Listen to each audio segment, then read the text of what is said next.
Hello everybody. Welcome to another Inkarnate live stream. My name is Mati, and today we're going to be doing how to create underground cities. Now in this stream, I'm going to be doing a little bit more than just underground cities. I'll also be including some city planning to help you guys figure out how to speed up your city building process, how to stay motivated, to do all the little details, filters, everything. So we'll be going over pretty much how to build a city. The theme is just going to be underground. So I'm excited for that. Hello, Gandamir EU, first time chatter. Welcome, glad to have you here. All right, again, we're going to be creating underground cities with the watercolor city style. Cities can seem a little intimidating and overwhelming. So creating a process that speeds it up, makes it easier and makes it fun is going to be very helpful. Okay, so that's what we're going to be doing today. I'm very excited. I'm going to let people kind of just filter in real quick. Now, if you want to follow along, you're going to need to copy this link right here. I'm going to go ahead and copy the link and provide it in the chat. So here you go. If you want to follow along, clone and edit this map, and you'll be able to follow along. I'm going to let people come in while I go ahead and get this started here. We're going to edit this map. And there's some information about this cloned map here that you're going to want to know first before you get started. So we'll let it load and we'll go over these specifics because there's some important things that you need to know before we get started with this. I'm going to go ahead and zoom out, get a good look at the canvas so you can see what's going on here. Now, the first thing you need to know about the canvas is that it's filled with the add mode of the mask tool. Okay, so if I go ahead and take the subtract mode, it's going to show this, right? Okay, so just note that the entire canvas on this map is the FG or foreground layer. That's anything made with the add mode of the mask tool. Okay.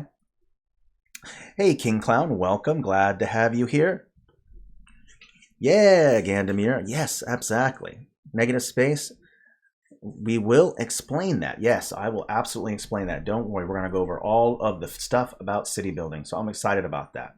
So again, let me just review this. So the first one is that this entire map that you've cloned, if you're using it, is the FG layer. Again, that is anything made with the add mode of the mask tool. I'm going to delete that now that you know that. You'll also notice in the upper right corner here, there's this little group right here that I called city planning. It's always nice to have a little checklist with you to kind of give you kind of a visual to work with to know what it is that you need to do, what's left.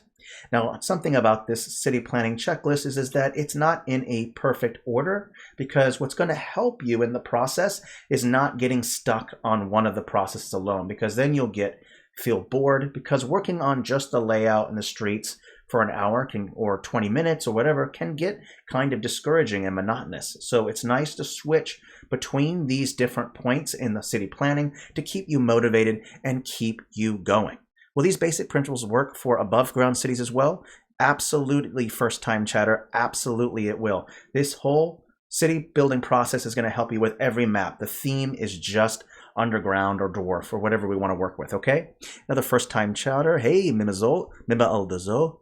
Zoa, I always forget how to pronounce that. Mimo Doza, welcome. I'm so glad that you are here. Yes, awesome.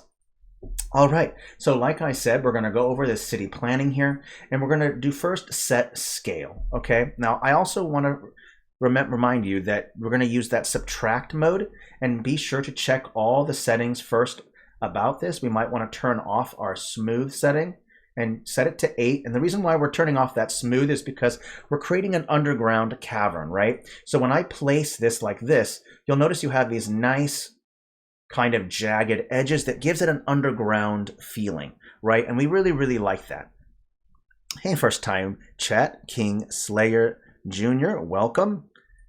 Glad to have you here.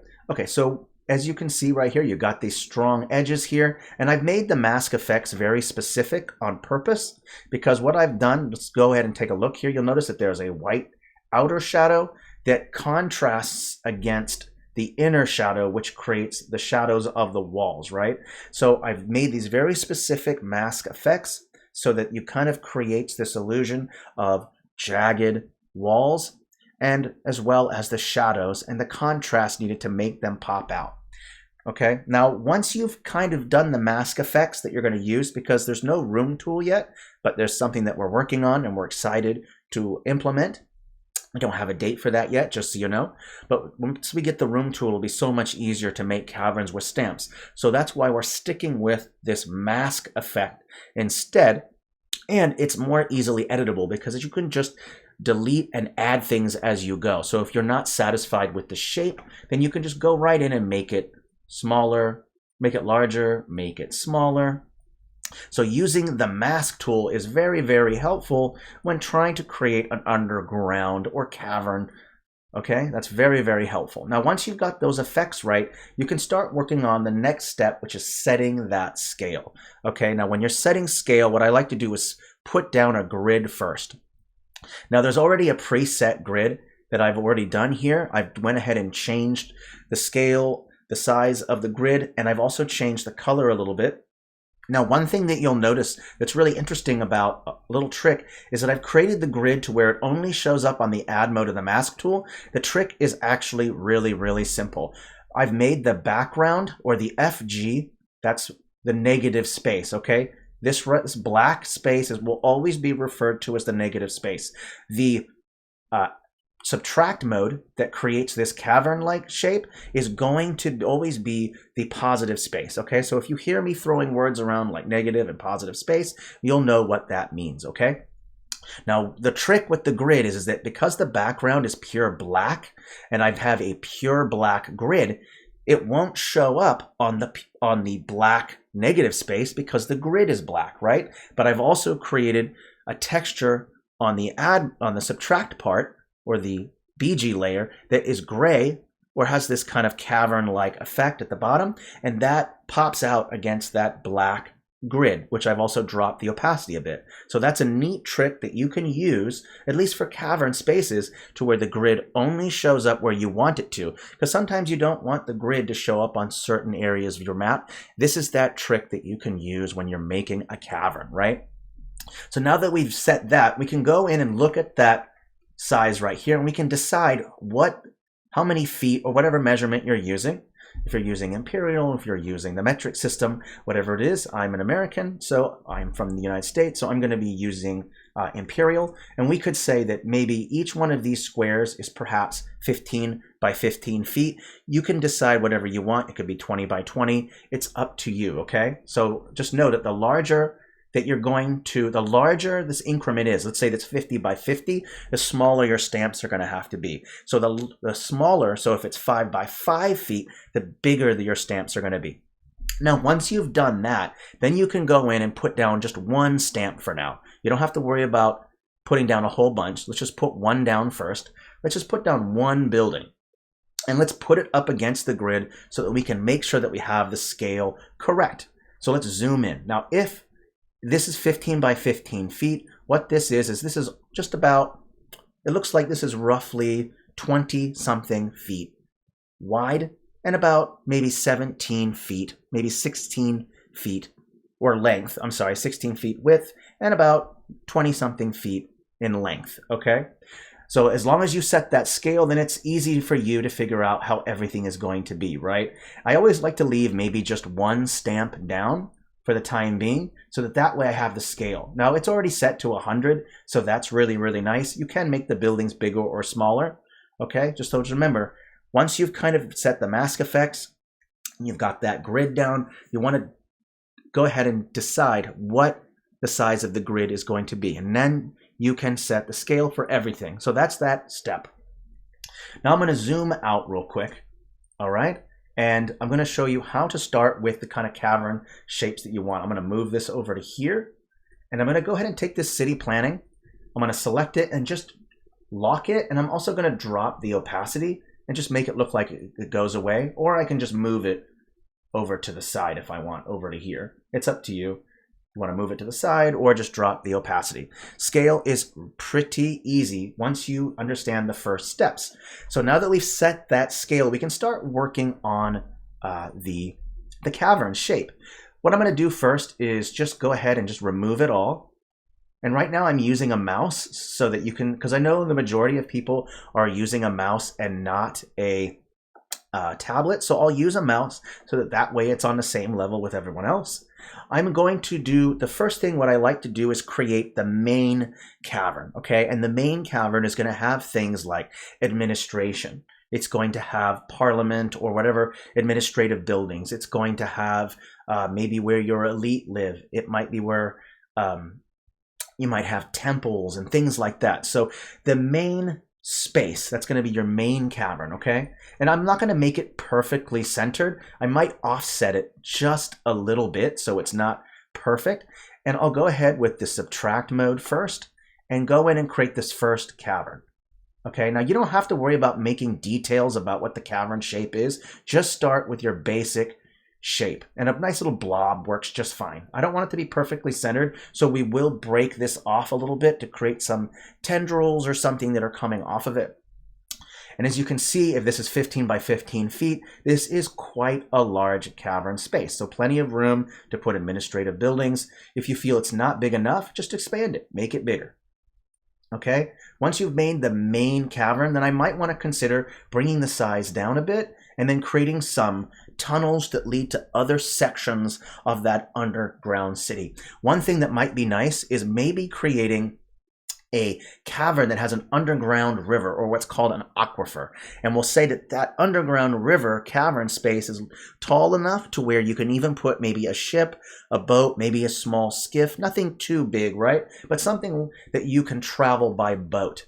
And so we'll create an offshoot that goes from the main one here over to here, and I'll maybe increase the tunnel size and just say that this right here is going to be where the river is. And I'll increase this size just a bit. Yeah, well, it's always easy to keep track of scale as long as you have that grid on. And it also looks interesting, right? Because it's not showing up on the FG, but showing up on the BG. So it has that nice, interesting look. Now we've got that main cavern. We've got a tunnel or a large cavern-like tunnel space that goes to that river bend right there. And we also want to create a way to get to it. So we could say that the entrance maybe kind of meanders over this way. That's how you get in. Maybe even create what's called a vestibule or an entry space, maybe a parlor cavern, and that it's maybe some kind of, it could be a space where the underground people have some customs buildings where they're checking people. Maybe there's like a police force that checks people before they come in to the city, you know, kind of like a border patrol, something like that. So it's always nice to have that little space there just to kind of check who's coming in and out of the main city. Now you might want to create other districts as well, right? So maybe we want to create a, maybe there's a temple district where maybe there's some temples, some shrines that go somewhere. Maybe we also want to create another district that's got maybe a market, or it could just be a theater district. It really just depends. We can figure that out later. And let's create a third district over here. And I'm trying to take up some of the negative space. Remember, the negative space is all the black. Now, when you're making these cavern spaces, you notice that I put that building down. Well, that's also going to help to decide how big a space is. Because if you make a space too small, then you won't have much room to put down stamps, right? So it's always helpful to keep that grid up, to keep your one building down, to help you realize scale. And these spaces are quite small, so we might want to consider making them a little bit bigger. I didn't mean to delete them. Let's go into that subtract and let's make these a little bit bigger. Oopsie, I did not mean to do that. Let's undo that. Okay, wait for that to undo, and we're going to expand these cavern spaces to make them a little bit bigger. Okay, let's go this size. That's plenty big. There should be enough room there. Don't worry about making all the details, whether you want to make it have these strange shapes and everything. For now, stick with the blob, and then you can expand, okay? Let's go ahead and put this one this way. Now, once you've done the main blobs, you can start giving them a little bit more definition, right? Maybe they're one that curves like this in a strange like tooth or cloud shape. Maybe one of them has some parts that go out like this, right? So you always think about the main shape first, and then from there you can start carving out or adding to that cavern space. Because you're trying to come up with a method that's quick. If you start with the main shape first and start carving things out, then it becomes a bit easier to work with. So maybe I want to put one here like this, and I want to put one over here like this. And maybe these are like little places where some shrines are at. You could do that. So you have this nice shape here. And of course, we want to connect these as well. So don't forget to connect them. So we'll put a passage that leads to this one. And let's also connect these three as well. So we'll connect these three spaces. So it kind of creates this nice little arch with that. So now you have this nice kind of space, and there's not too much negative space. If you feel there's too much negative space in these areas, I'll go ahead and show you. So these spaces right here, if they feel like there's too much of this negative space, then don't be afraid to just add an extra chamber to it. Okay, so always remember that if you feel like there's just not enough, feel free to add more. So those spaces are quite open, and it's okay to go ahead and to put something in those negative spaces, right? So let's go in and maybe have an interesting kind of teardrop shape that goes like this and then gets big like that. Okay, so now that space is taken up. That can be maybe where a royal family lives. That might be some kind of place where there's a pools where water comes from. I mean, there's all different things that you can do, right? So let's take a step back and look at the overall shape and just make sure that it fits to what we want. And we've made 47 changes. We're about 15 minutes in. Let's save. I always like to save often, so that way, because it is an internet, an online tool, so sometimes your cache can get filled. Sometimes you need to clear your cache. Sometimes you need to refresh. Sometimes the history gets overwhelmed with too many changes. It can cause lag. So always remember to save and refresh from time to time, okay? You just set how many changes you feel is necessary for the save. It really just depends on your internet speed and your overall performance of your machine. Okay, so the overall shape seems to be done, and I like the overall area of things. And we might even want to consider connecting another one over to here. Let's put another connector to this one. There we go. That looks more interesting. And maybe even put another one here. There we go. So now you have access to all these places, except for the main vestibule. This vestibule over here, there's no second path that leads to these, because you only want the one main path leading to the main city, so that way people can go to the TSA or whatever it is you want to go to, this kind of border, I don't know, some kind of customs like chamber. Okay, so now that we've done that, we can kind of move on to the next step. I want to also put down some slight details. So once you get kind of tired of working on something, it's nice to step over to the next thing. So I'm going to go ahead and take some textures that I've already saved. One of them is this cracked ground. Now, one thing you can do when you're using textures, is hard to know what to use. Because the Watercolor Cities is just a smaller scale than Watercolor Battle Maps, you can also use Watercolor Battle Maps. And there's a nice cracked ground texture that I think looks really, really good when you put it up against the walls, and it gives it this nice effect. Okay, so it's set to FG. I'm gonna set it to this nice setting right here. Remove the smooth, bring the size down. Let's make it a little bit bigger. And we also want to play with the size of it to make sure it's the right size. So advanced settings, let's check out the size of the cracks. About that size looks good. And since it's set to BG layer, it will only go on the BG, and you wouldn't be able to see it out in that negative space because it's black. So just go ahead and take this size like this and just go right across here. I'm just going to do some single clicks, not go all the way across because it's set to 100%. But what this will do is create this illusion that there is some cracking, maybe some erosion going on along the walls that makes it look kind of nice. So don't forget, look up cracked ground, and I would use the Watercolor Battle Map style. Just rescale it, scale it down. Remember, the thing is, whenever you're scaling something down, you want to also scale down the textures with it. Now, it also just depends on the texture you're using. So let's just quickly add in this nice cracked ground along the edges. So it'll create some transition as well between that black inner shadow. There we go, get in here, some nice cracked ground. There we go. Okay, that looks good. Let me make sure that I got most of the spaces. Okay. All right, now that I've done that, we can take a step back and see what it looks like. Yeah, that looks really good. I'm satisfied with that. Okay, now there are also some other things that I might want to consider doing is to also create some straighter walls. So maybe I can take the grid shape for the add mode of the mask tool, subtract mode of the mask tool. Actually, it's going to be the add mode, my mistake. And I might want to create some sections where there's some walls to create a little bit more realism. So I'll create some straight walls like this.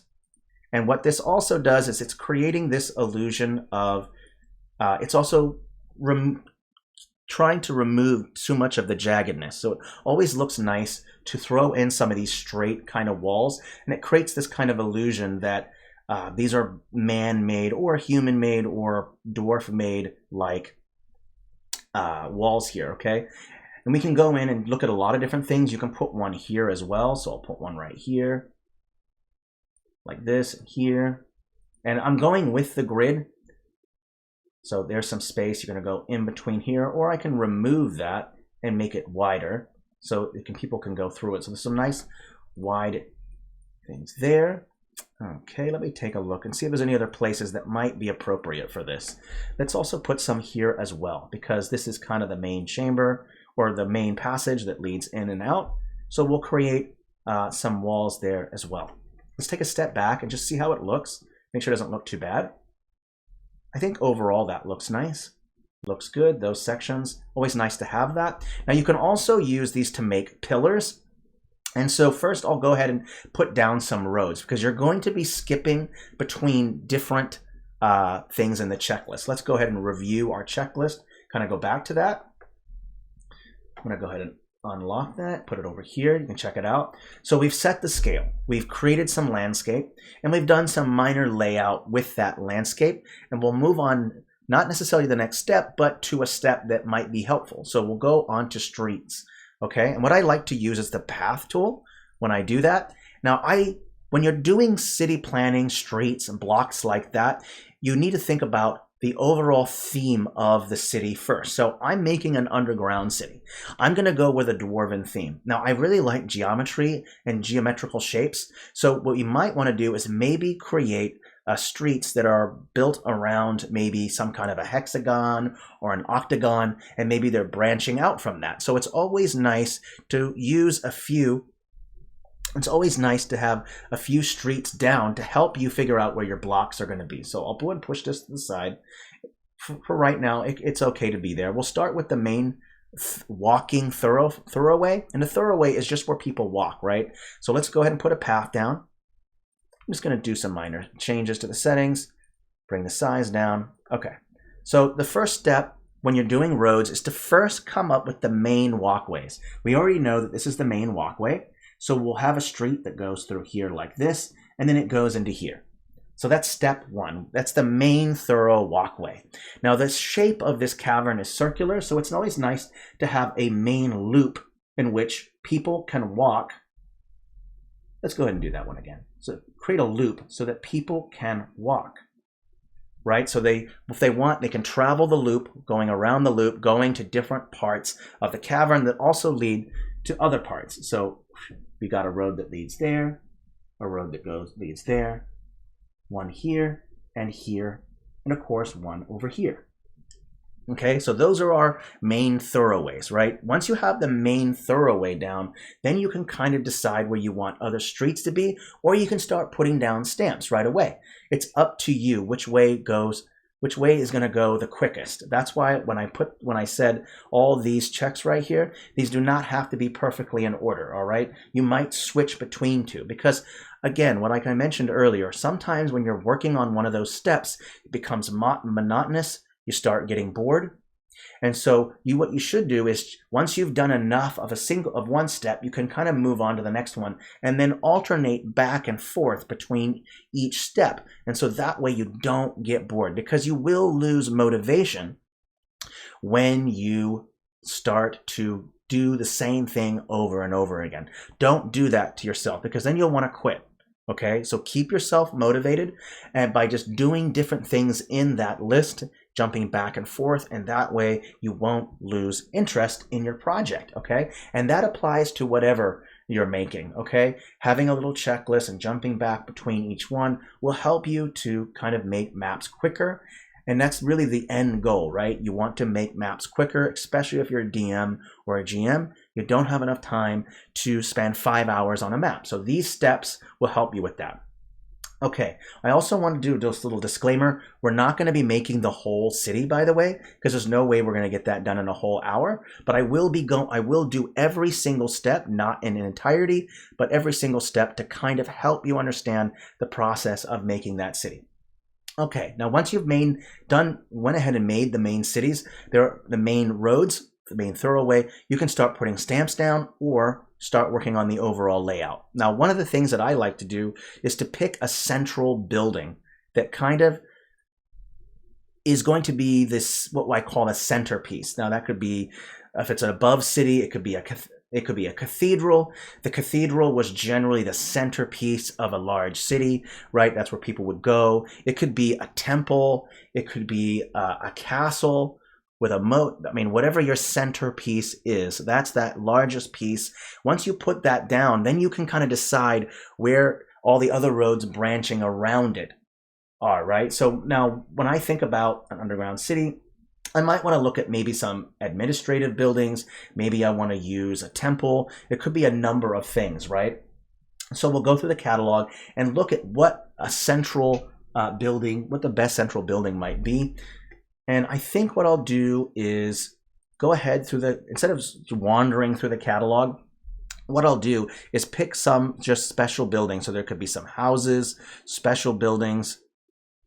Then I'll select those, let those pop up, and then we'll work with those. So let's expand it all. Let's look at these larger buildings here. Some specialty buildings here. An administrative building of some kind would be kind of nice. Let's go with maybe one of these universities right here. Maybe that would look good. Don't worry about the color right now. Don't worry about making everything the same color, making it match. Don't worry about that. That's a detail that you're going to get to later in the thing. If you're trying to make every step perfect right away, that is going to hinder the process.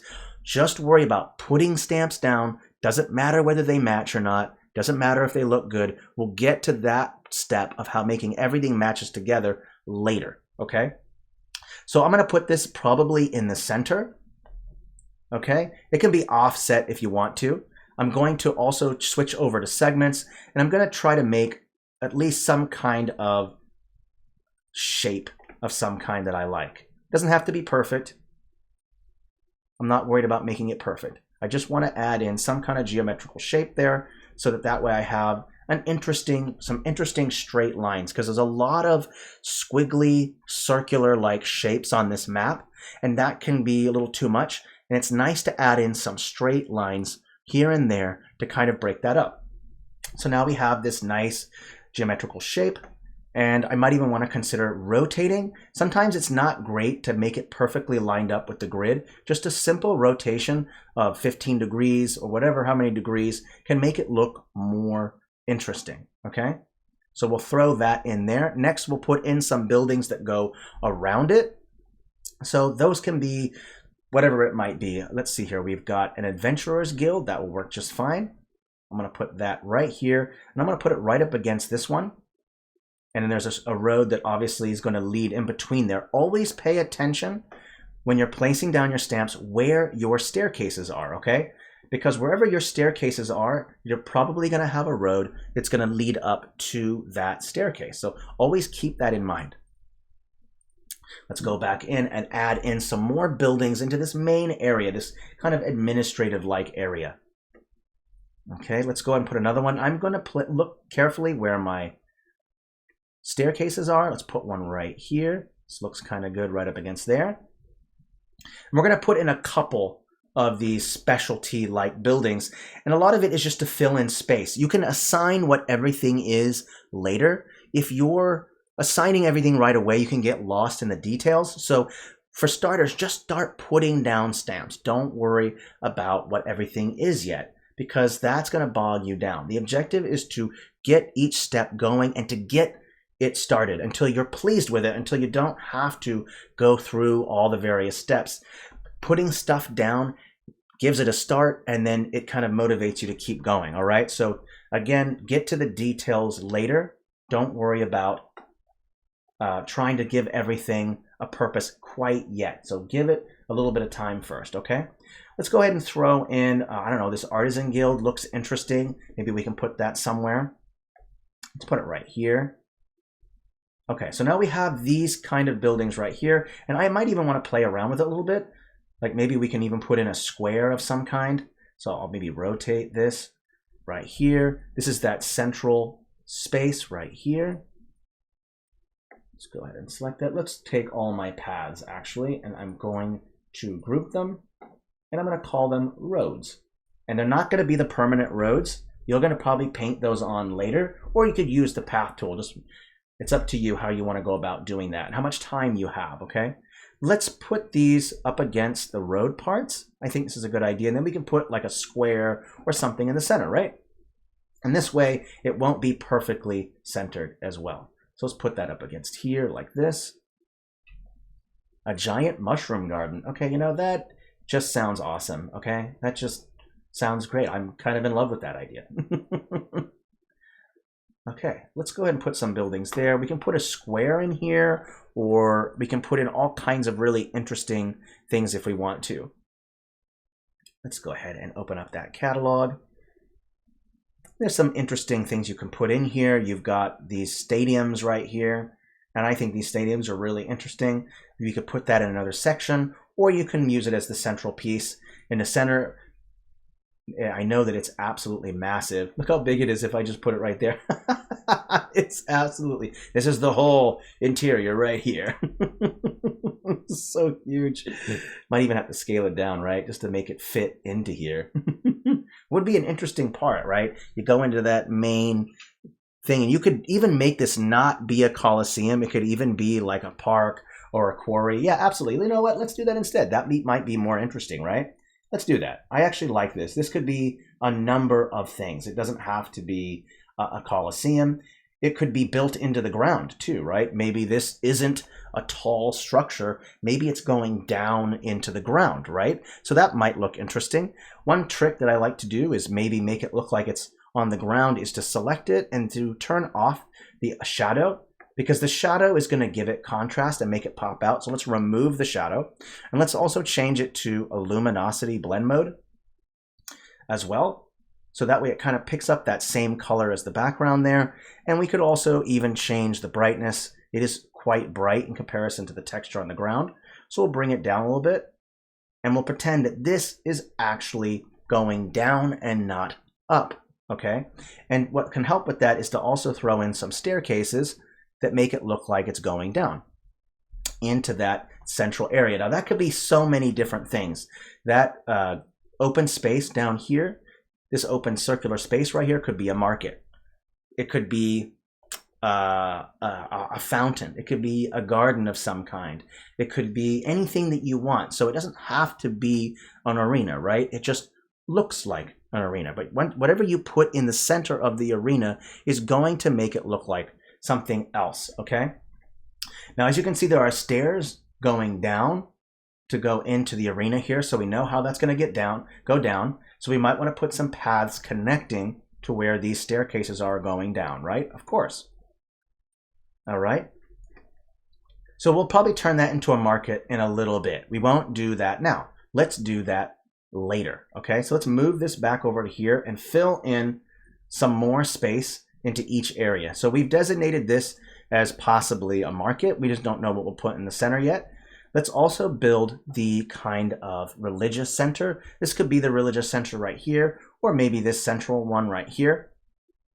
So let's go ahead and move this out of the way. 100% is about scale. Just know that you might switch. See, this is at 70 and not 100. It's okay to change scale up and down.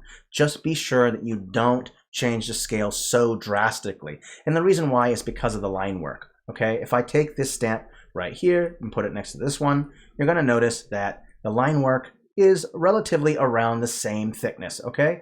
But if you start scaling it up way too big, you'll notice that that line work starts getting a little thick Okay, so you want to stay within a certain scale so that you don't accidentally do that, right? Okay, where are we at for changes, by the way? 146 changes. Let's go ahead and save that.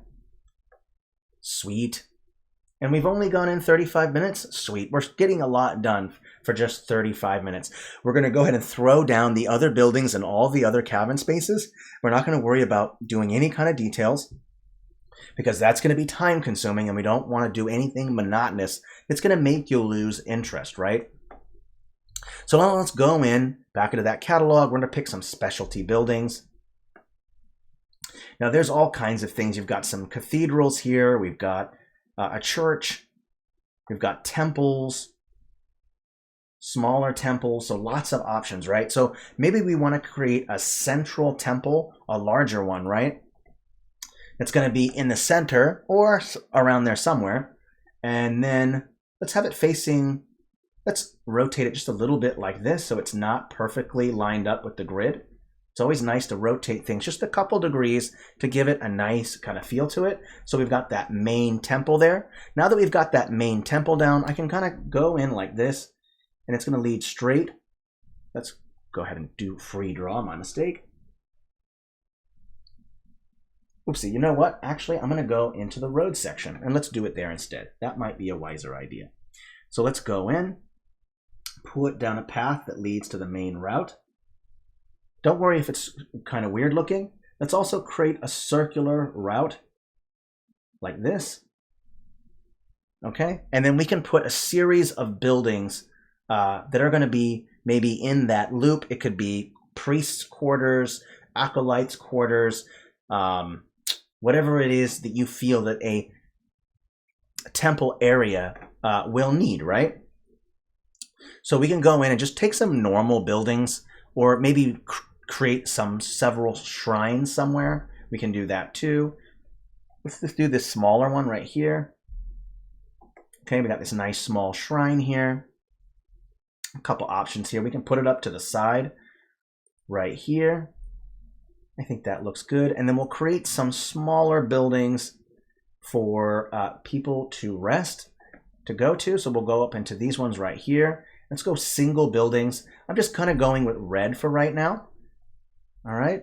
So I'll create a couple buildings for maybe priests and other type of characters. I'm not going to put in a lot for right now. We can just put in just a couple to give the general idea. You can add in details later.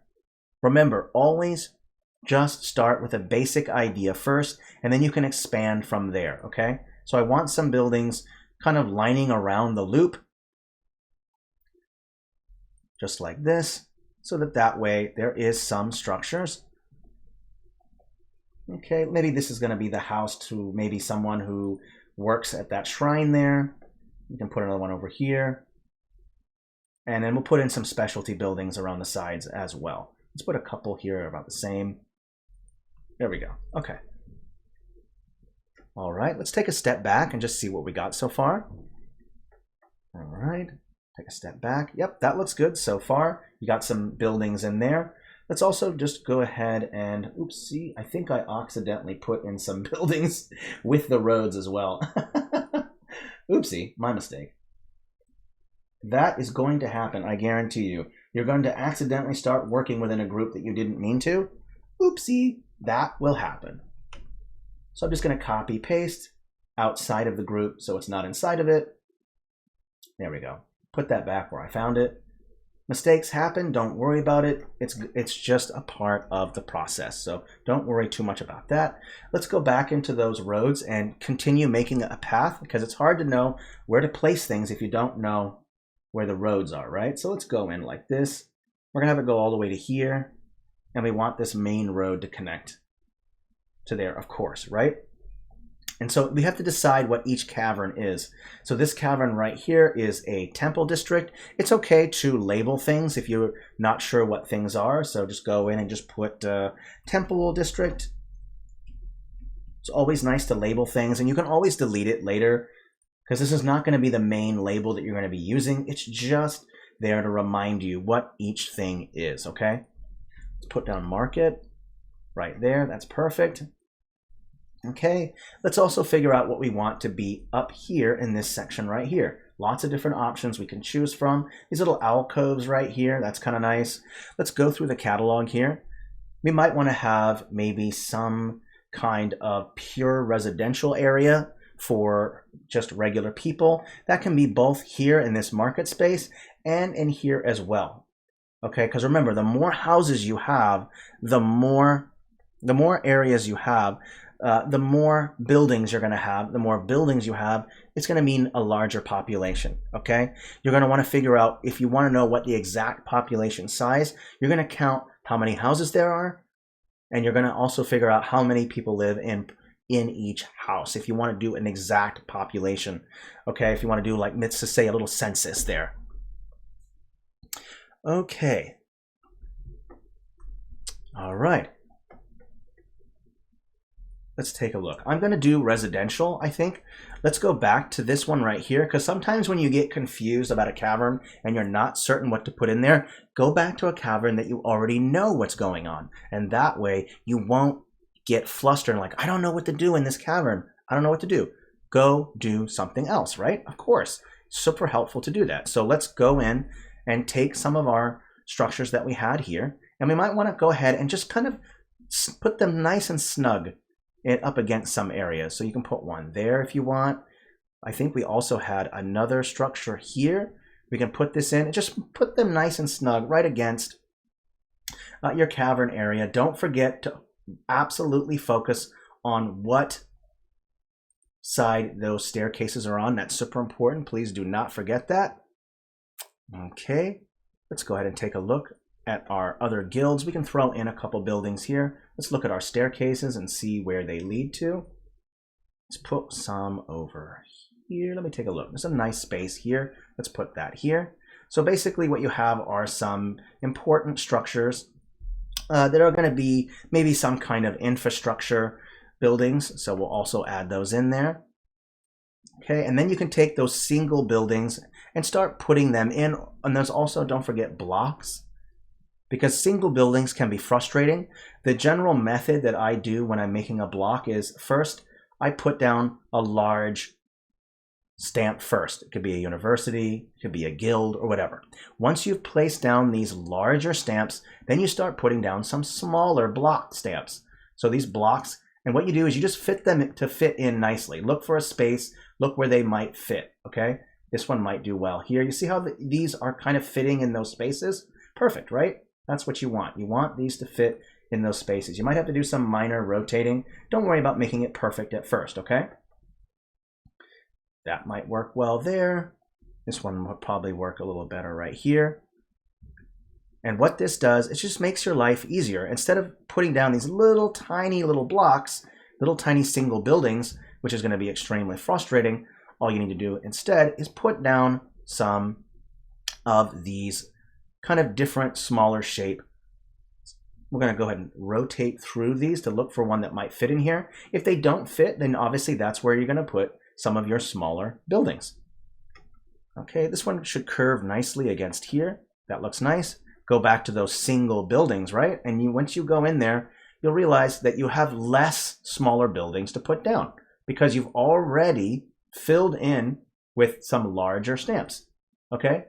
That process just makes it so much easier than trying to put down all these little tiny little buildings. Okay? So start with the large central, not necessarily a central building, but a larger building first, like a university, a temple, a guild, whatever. Once you've done that, then you can take the non-guild or non-purpose blocks, fill those in that space, and then again, add in the smaller buildings into the little space that you have left, okay? That is the process that I use when making blocks, so that way it's so much easier. Okay, let's throw these in here. So look at this, get some nice blocks in there. It's only been 45 minutes and we've already done so much. So it's really nice to do that. Okay, let's take a step back. This might be 2 parts, I'm not sure. We'll just see. I gotta make sure that I fill in enough to where I can actually start doing some filters and some other things in there, okay? Let's take a step back and look at it. Perfect, right? We filled in some of that space. And of course, you see these lines right here. So we're probably gonna wanna put some buildings along there. And of course, we'll change all of these buildings to a different color. It's easy to do. We can go over everything if we want and just change it to gray. If you feel like the red is bothering you, that's okay. Make changes as you see fit. Maybe I want to just select these buildings only, and I want to go to saturation and just drop the saturation into where they're all gray. Okay. Usually buildings are around the same color as the material that's around them. So if your ground material is this grayish rock, you're probably going to expect a lot of the material of these buildings made with that same grayish rock, if it's usable, that is. Now, you don't have to do that. You can bring that saturation up a little bit to where there's a little bit of color if you wanted to, or you can just keep the color as you see fit. It's up to you how you want to go about doing it, okay? So if I want, I can just select all these things again and make them a grayish color, or maybe purple works better. You can change the hue at any time. Let's say that I want to make it green. I want to make it maybe a purplish color would be good. It's whatever you think is best. Maybe you want bluish. It's up to you. Okay. We're going to be adding filters later, and that's going to do a lot of the work for you. Whenever you're making a map, you want to use the tool to make your life easier. So in the end, or near the end of the stream, I'll be throwing in filters that's going to add in more texture to the ground. It's going to add more texture to the stamps. All these different things that you can do to make things pop out more, okay? Now, I've selected all these things. I want to remove this market. We're going to choose an object layer instead. Now, if you want your buildings to pop out, we're going to use object shadows. I'm going to make the shadow black, and I'm going to increase the shadow blur so it pops out a little bit. You'll notice that the stamps are popping out a little bit more. Watch as I put a little bit more intensity, and boosting that intensity creates a dark shadow around the stamps, making them pop out. You see how the stamps have this dark shadow? It's using contrast to make them pop out, okay? That is the trick for making your stamps pop out for your buildings. I'm going to select them again, and I might actually bring the brightness down a little bit.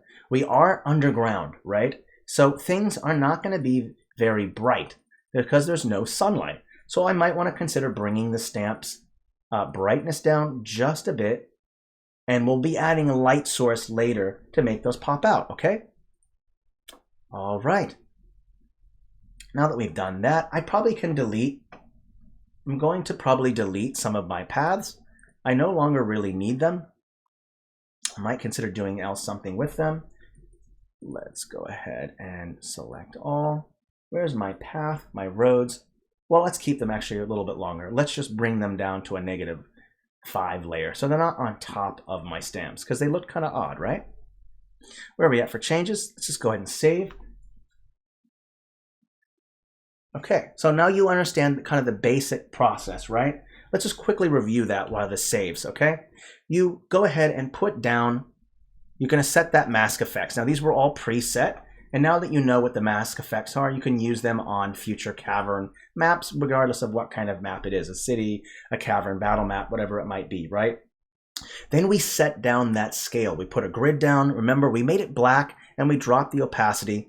We sent it to layer -5 so that way the filter, or not the filter, but the grid will not show up on the black background and really only show up on the FG, or I'm sorry, the BG layer, which is where that cavern space.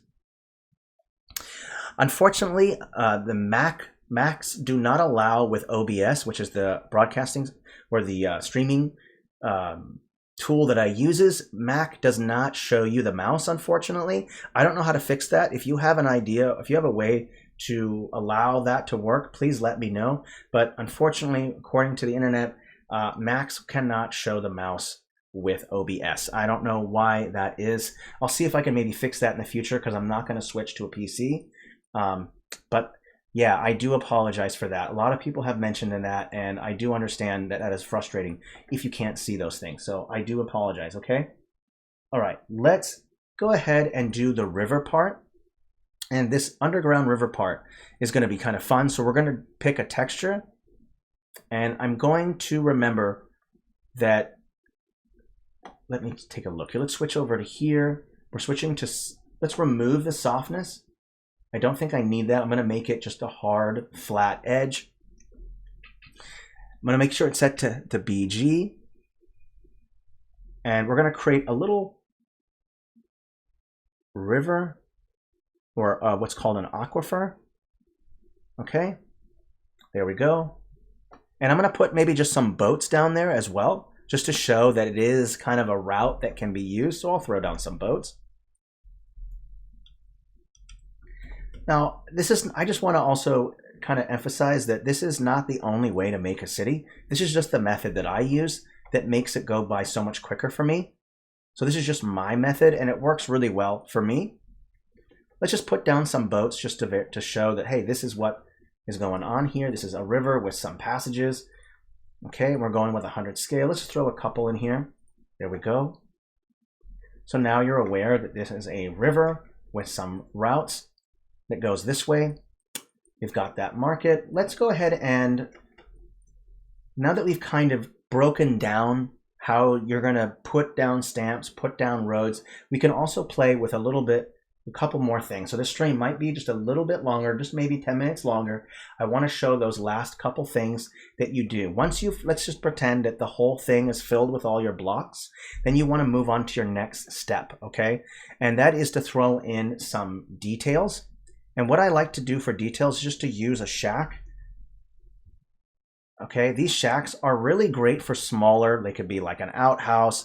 There could be all kinds of small things. Oh, cool. Thank you, Soul X Writer. I will absolutely implement that. Thank you so much, by the way. I appreciate that. So I'm going to go in and just, what's really nice is to throw in some of these small shacks. And what it does is it kind of creates different kinds of shapes of buildings, and that can be really, really nice when you want to add some other details. So throwing in some smaller buildings into those spaces can kind of give it a nice feel to it, because you would expect a variety of shapes of buildings and things like that. So these are like these could be a tool shed, it could be a small shack, it could be an outhouse, it could be whatever it is you want. Okay, remember these are small, because if you look at the 15 by 15 feet, this shack isn't more than about 2 or 3 feet wide, wide and about 15 feet in length. So it's not that big of a structure, right? So just kind of keep that in mind. We'll throw down just a couple just to show what it looks like when you throw in these smaller shacks. Extremely helpful. Now, once you've thrown in the shacks everywhere, then you might want to throw in that last detail with structures, which is going to be like crates and barrels. I love to throw down some crate and barrels, because what these details do is show that there's something going on, right? So you could say that if this is some kind of guild or like a merchant's guild, you would expect some crates and barrels to be floating around, right? Because it's material that this guild is maybe trading with and whatnot. So it's always nice to throw down just a couple of these. All right, now I also want to select, I also want to make sure that I don't throw in too much. You don't want to make it too detailed, because then there's not much room for your players to walk around. So just remember that. So crates and barrels is the step that I use after I throw down my shack. So let me quickly review.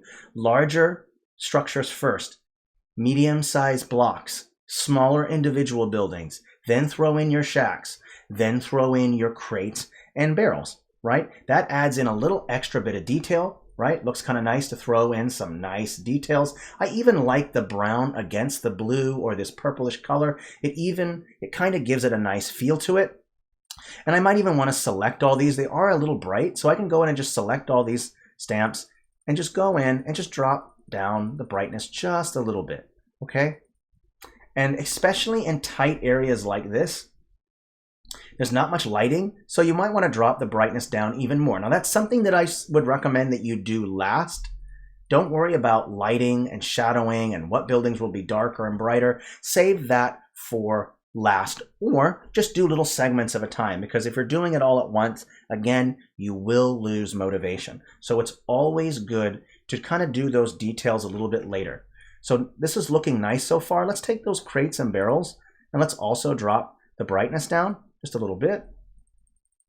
There we go. That way it's sticking within that theme. There we go. That looks good.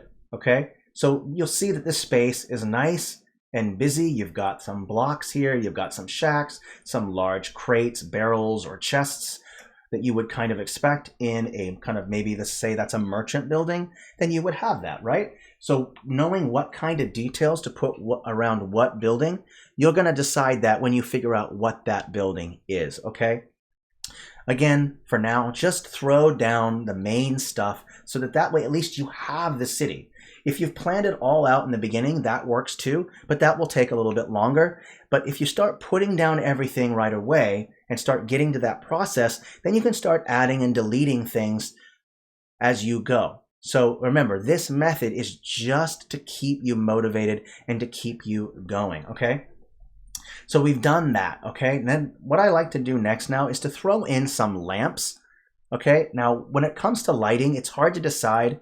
Actually, let's throw in some cranes, actually. I like the idea of some cranes.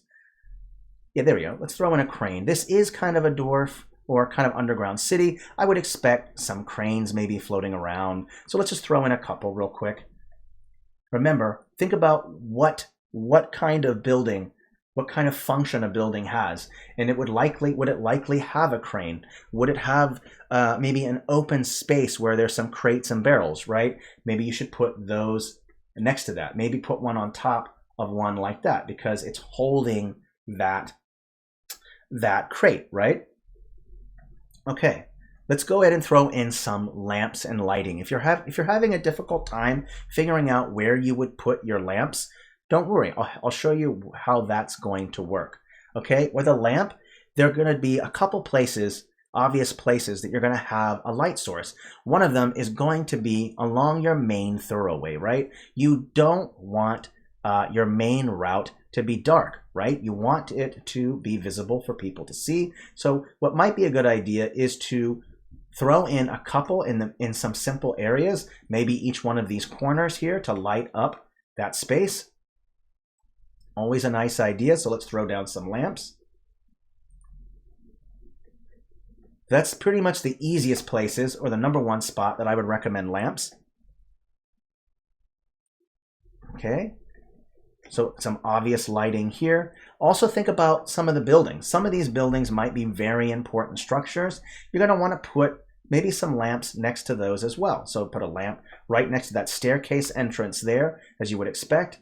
There's also a staircase there, so let's maybe throw in a lamp to light up that space there. Let's take a look at our other structures. Hey, there's a nice structure here with a staircase. Let's lighten up that area. Let's take a look at maybe some over here. Definitely want to lighten up some temple areas, so let's throw some there for now. Let's also throw some in the center, or I'm sorry, where the entrance is leading into it. Let's go back and take a look here as well. I would expect some lighting in here. We'll put some buildings in there later. I'll also clone this map and then also make it clonable so that way you can also go through and finish this up if you want. That's up to you. I'm at least getting it started for you. And I'll also label each section, and that way we also have an idea what each thing is. Okay, let's throw in one more right there. Okay. All right. Let's go ahead and label some of these areas. Let's just call this a royal area or elite.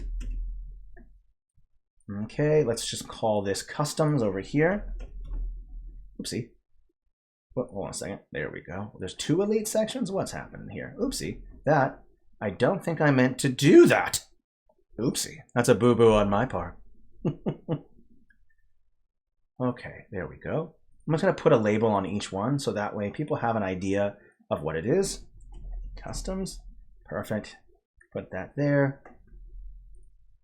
It's always nice to have some labeling here. Let's also just call this one, let's just call this residential. Residential there, and then another residential up here. Because if you want it to be a larger city, you need a large space for a lot of those buildings. So we'll move this to the side here. There we go. Okay, so now you know what each thing is. Perfect. Does great. All right. Okay, so now we did put down those lights. So it's always nice to put down a light source, right?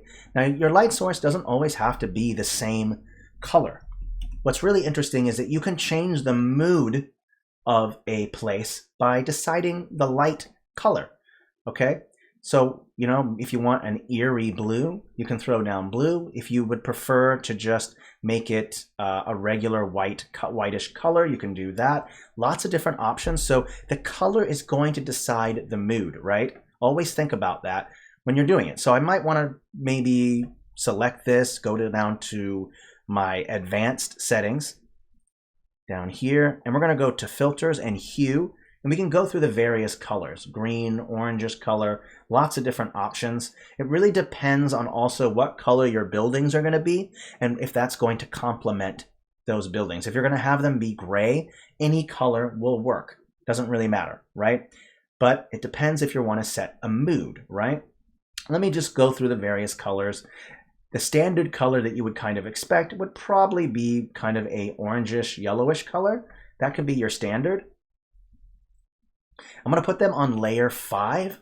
You always want to put your light sources on layer 5 because you don't want a filter to pretty much diminish the power of the light source. So you're going to want to put the filters on layer 4, unless it's like a vignette or something that won't get in the way of the light source. So I'll just throw down just some basic standard lights for now. Let's go ahead and put those down. Okay, let's put one down in where each lamp is so you can kind of see it. All right, let's take a step back. We'll put one right on top, and then we'll move on to filters, and I'll explain a little bit more about details as well. We'll go through all the various steps, so it'll be really fun. Okay, let's put this one down here. Try to put them where each lamp is. I don't want the string to be too long. There we go. Okay. And I'll show you the fun part that does a lot of the work for you, and that is the filters. The filters are going to be so incredibly helpful. I absolutely recommend that you use them. Okay, here we go. Let me take a step back and just see how it looks. We're at 116 changes. Let's quickly save. Let's go over filters, and then I think we will be done. Let's go ahead and save this real quick. All right. Sausage love arrow, absolutely. Only use layers to overlap. Oh, you should always overlap. Overlapping is a absolute must. You should absolutely overlap. That is how you create depth. So super important. Okay, so now that I've kind of at least created a section for you, and you've seen how it overall works, of course, there'd be a lot more going on. Excuse me. There'll be a lot going on inside of here. But at least you know the process on how to fill in a space, okay?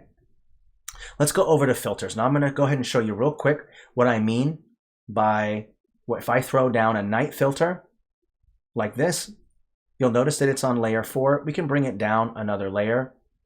But watch what happens if I put on layer 5. You see how the light source gets diminished a little bit? So I bring it back down and the light source pops out a little again, okay? So a night filter is a good filter to use for underground because it's dark, right? So you would expect it to be a little dark. A night filter is a great filter to use for portraying a dark-like feeling. You could also use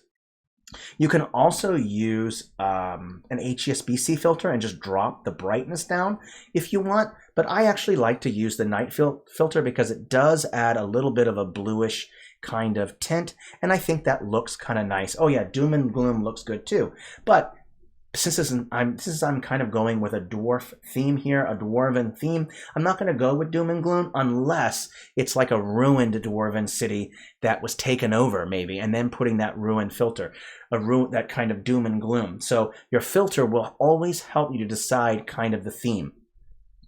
Okay. Oh, yes, absolutely. Torlock 72. These always get uploaded to YouTube the same day. So this will be up in probably 3 or 4 hours. Just depends on how it loans to upload. Okay, well, we've gone 4 minutes over. Let's keep going with filters. So that night filter was added. Now, one fun thing I want to show you some neat tricks that I like to do with lighting. If you wanted to have really nice lighting, is to create one bright light source. Select all on the top, First, so I'll select all light sources first. So I'm going to go ahead and do this, select all stamps from this set, and it will select every single light source. I'm going to bring it down a little bit. About that big should be fine. I'm going to change the hue to make it a little bit more orangish, just a little bit of a different color. Let's make it a little orange. Okay, then I'll go ahead and add a second one down, a larger one. Okay, I'm going to bring that size down, and I'm going to change that hue back to maybe a yellowish color. There we go. Now I'm also going to drop the opacity down, because a light source, the light is always strongest where the light source is. That's the lamp itself, right? Now, as the further that the light goes away from the lamp, the more it diminishes, right? So I'll throw in that first light source that goes right on the top, and then a second one that's been diminished through opacity, and I'm going to put it right up against it, and it's going to create more light. So the light is brightest near the source, and it fades and goes away further away. So I'll go ahead and take that same light and just put it down next to these lamps so that you have a little bit of a light source here, right? You notice that now the light pops out more. Let me take a step back. You can kind of see, because you would expect the light to emanate quite a bit. If that's a bright lamp, it's going to lighten up quite a bit. So you're going to create that first bright light stamp that goes right over that lamp, and then a second one with a diminished or lowering the opacity so that the surrounding area also gets a little bit of light. That creates a little bit of depth. Light and shadow is how you create that depth.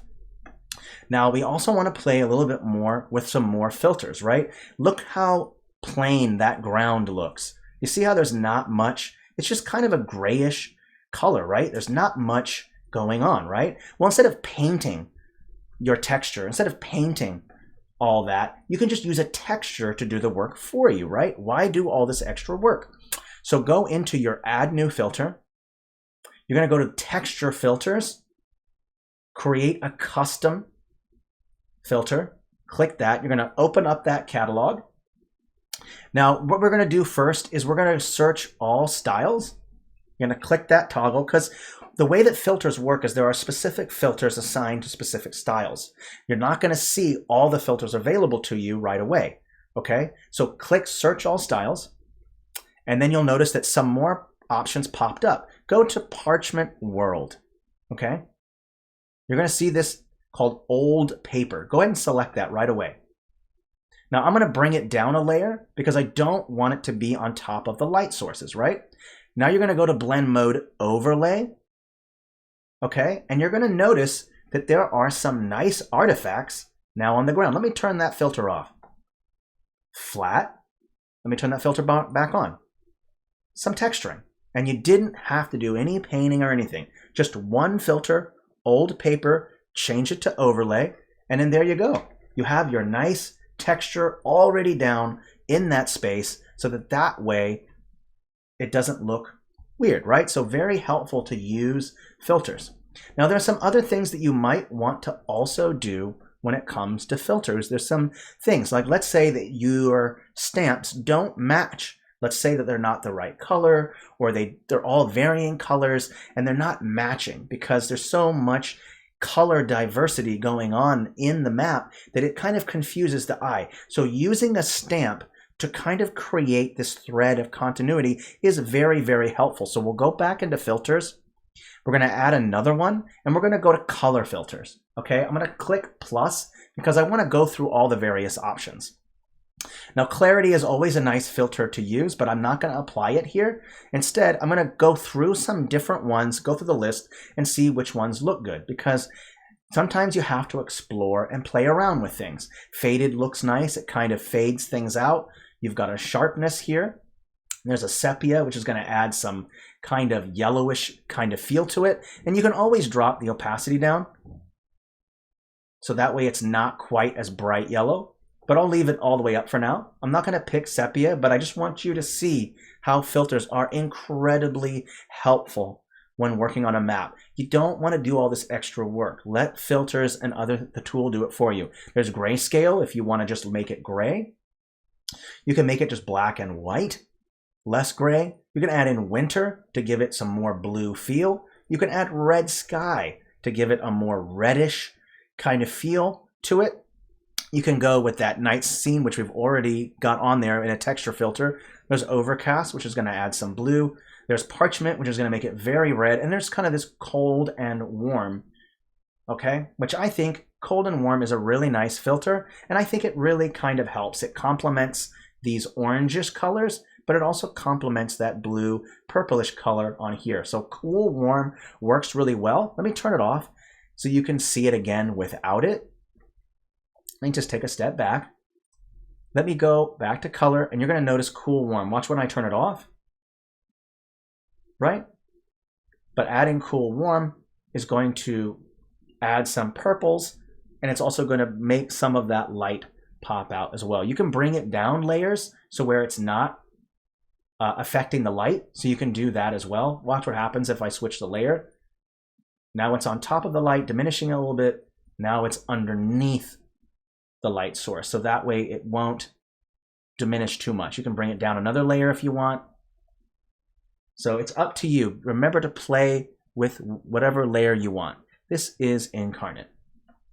Okay, all right, so play with filters to help give things some continuity to them, to make all the different colors kind of blend together. These are the things that you need to do when you want to kind of create the right effect that you want. If you wanted it to be like an undergrounds, like maybe let's say that you wanted to throw in like a doom and gloom filter, you could totally do that. I could turn this one off and turn off that night filter. Let's just say that this is instead some kind of dangerous kind of doom and gloom kind of thing. Let's just go through here and we'll take a look. I'm going to go ahead and select all the styles so that all of them are available to me. And then we're going to wrap this up. I hope this was extremely helpful. I think I have doom and gloom in here. Is it a texture? I cannot remember which one it is. Let me take a look. I'm not sure if there is doom and gloom for Watercolor Cities. I don't recall or not. Let's take a look. Maybe it's under... Is it under the color filters? I can't remember where it is. Oh yeah, I don't see it in here. All right. Well, we can add a different filters to give you different kind of effects that you want. Was it BM 2.0? But I didn't see it though. I checked and I couldn't find it. See, I'm not finding it in there. Don't know what happened there. Well, either way, you get the general idea. Use filters to your advantage because there's no reason for you to have to do all this additional shadowing and shading and adding all these different textures. There's no need to do all that work. Just let the filters do the work for you, and play around with layers with filters, because you might come up with some really interesting effects when you do that. You can really come up with some really interesting stuff when you play with things. So if I put this layer all the way down to here, you notice that it doesn't affect, sorry, that's opacity, my mistake. Let's say that I take this filter and bring it all the way down to layer 1. Let me make sure that this is all the way up. Okay. So as you can see, it's going to affect it differently when you put it on different layers. See what happens when I put it all the way up to +5? It really starts to affect all the stamps that are on the map. If I go down a layer, down all the way to the -5 layer, most of those stamps are above -5. So only the ground, only the canvas, the FG and BG layers, and anything that's on layer -5 will be affected by that cold, warm filter. So play around with layers, okay? Absolutely play around with layers, because you come up with some really interesting and different effects. So play with layers for filters. Well, that is pretty much it. So I'm going to do real quick, do the review. Again, just one more quick review over what we did. Okay. So we have that city planning right here. And again, what we did is we kind of started out with the first steps. Let's go up a layer.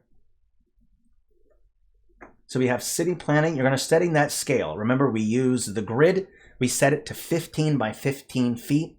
Now that you know what the scale is, you've set that scale and you have that grid on. Once you start putting down buildings, you can figure out how large they are. by just putting them, lining them up against the grid to see that this is a 40-foot building, this is a 50-foot building. Okay, so always set down that scale. Then we went ahead, of course, we also did the mask effects. So remember to go to into here and you'll see what the mask effects are right here. These are the mask effects that I used. It's because it's so much easier than putting together all those walls, right? So the mask tool is totally your ally when making landscape. Okay, I also put down that centerpiece. I did the streets, the layouts. Then once the streets are put down, then you kind of know where the roads are and therefore where your blocks are going to be. Remember to start with larger buildings, then with blocks, individual buildings, shacks, and then finally with your crates and barrels, and throw in some as well, bushes and stuff like that. Since we're doing an underground one, I'm not putting any gardens or anything like that. You could put in like a mushroom cavern or whatever, that works fine. But for the most part, because it's underground, we're not going to have a lot of vegetation. But make sure you do put in some parks and some things like that in your cities, because hey, your citizens need a place to go to relax and unwind, right? So throw in those parks. Once you've put all that stuff down, you've gotten past your details and your blocks, then you're going to put down your lighting and shadows. So put in your light sources, which is going to be candles, lamps. It could be the sun. It could be artificial moon, artificial lighting, whatever you want. Set that first. And then that will also determine where a lot of your shadowing will be. And then finally, filters to put down, to do a lot of the work for you, because we used filter to make it look like it was night. We used a filter to make it look like the ground had some artifacts in it. We used the filter to make it look like the stamps are kind of working together with a color filter. And then you're just going to follow those steps. It doesn't have to be in order. Remember what I said earlier. Once you start getting bored with a step, then go move to another step. That means start adding lights down, start throwing in details somewhere else. Once you start getting tired of that, maybe throw down some boats in the river. So it's always best to have that checklist and just jump from one to the other until you have what you're looking for, right? Because the more that you add, the more satisfied you'll become, because getting started is the hardest part. That's what this is about. It's to get you over the starting hump by going through these various steps to give you something that you at least like, and that will motivate you to keep working on the map. Because believe me, you will get dissatisfied very, very quickly if you don't like the way that it looks within the first 15 minutes. That's the killer. That first 15 minutes. So within that first 15, 30 minutes, go through these various steps so that you at least produce something that looks interesting to you and motivates you to keep going. Well, that is it. I'm not going to answer any questions because the stream lasted an extra 20 minutes, but that is the basic steps for doing your city. It doesn't really matter if it's above ground, below ground, or anywhere. These are the steps that you're probably going to use to make cities quicker. Overall, I would say that if I was to follow this method all the way through, it would probably take another hour to probably finish at least the blocks and to get everything in. So this map in a complete form would probably take about 2.5 to 3 hours if you follow these steps, okay? That way, it'll speed up your process. You don't want to spend 8 hours. You would prefer to spend 3 hours or 2 hours. Just depends, okay? All right, well, hey, thank you everybody so much. Please stay safe and healthy. Keep making maps. Don't forget, next week on the 31st, we're going to be doing how to create dockyards. Next month, I'm also going to probably change up the schedule just a little bit to see which time will give us the most viewership, because I really want to make sure we get the most people as possible in here watching and learning how to do this stuff. So do expect some schedule changing next month.